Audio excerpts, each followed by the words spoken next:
Okay, so we'll start by saying thank you for coming to Plet, Dave, and thank you for bringing Pops Muhammad and Tony Cedras and Sylvain Balabetta with you. It was a Thanks. collaboration of world-class musicians. How did you guys get to perform together? Pops and I have been playing together for quite some time. I think we did our first show together about 17 years ago. But recently we've been traveling quite a lot and touring together.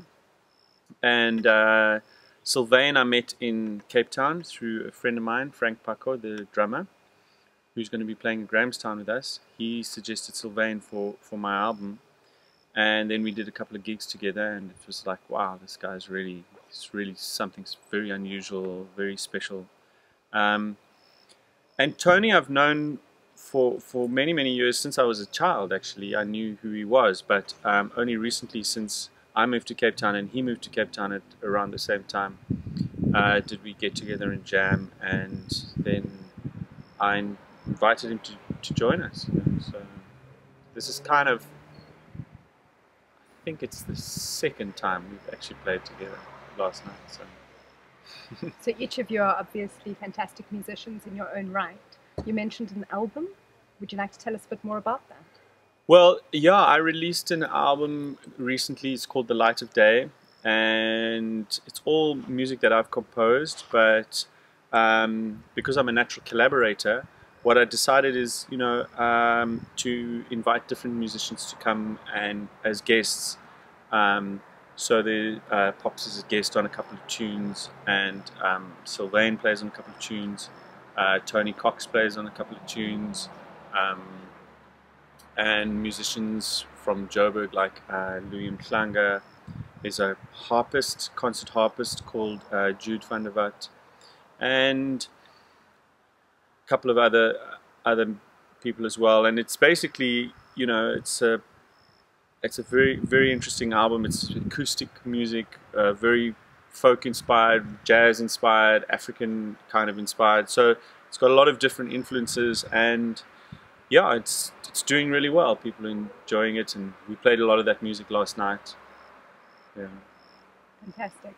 What interests me about your music is just the fact that it's quite apparent that each of you are fulfilling the purpose that you were designed to do. It feels very natural when you're on stage. Not like you're just playing an instrument. It's almost as though you become the music. What is the experience of being in that space on the stage? Are you able to describe it? Are there words? Well, for me, I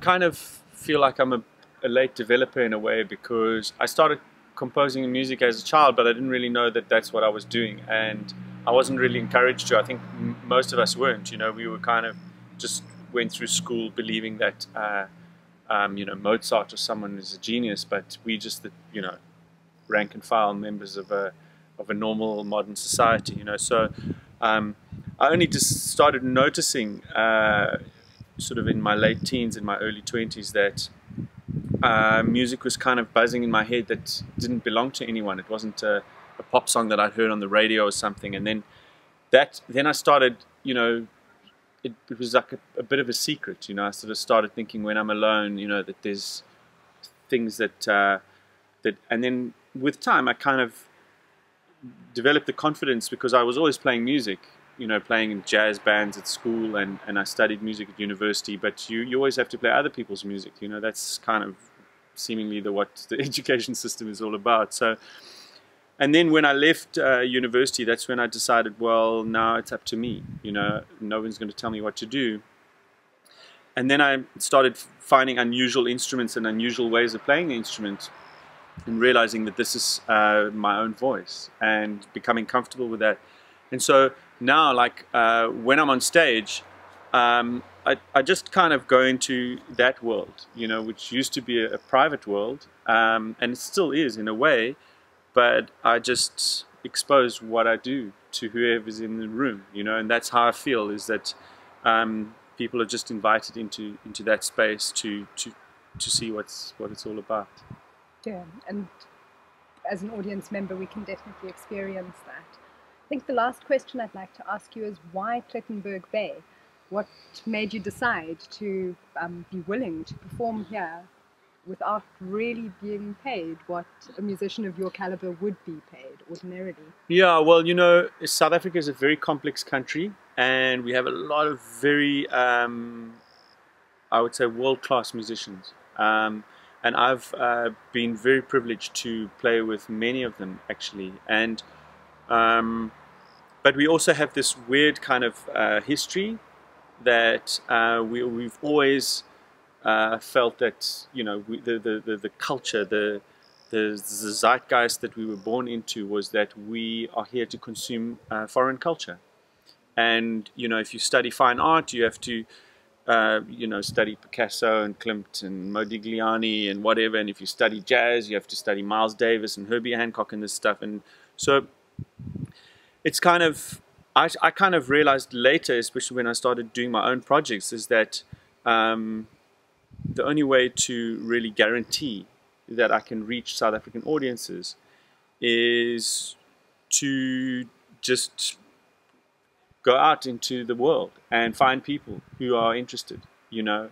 And sure, we travel the world and we play at big festivals and stuff, but, you know, that's not 365 days a year, you know. Even if it's 50 times a year, you know, that still leaves another, you know, 315 days where you could be doing something. And I realized that it's, you know, playing music is a treat. It's a privilege, and if you can play for people who actually want to be there, then that's the most important thing. And how much you get paid and all the other details, if you get too hung up on them and you trying to think of your sort of commercial value, then you might actually not end up reaching very many people, you know. So I just realized that's my main aim, is that I feel this music is a gift that has come through me, and it needs to go somewhere, and I have to honor that kind of crazy, mysterious process. That this I feel like a sense of a responsibility in a way, you know, to be the messenger, to deliver this message to people. And, you know, I wouldn't say at whatever cost, but definitely, you know, in whatever way it's practically possible. So the music comes first. Absolutely. Fantastic. And the people that I'm playing it for. Those are the two most important things. I don't worry too much about myself. Thank you. Thank you.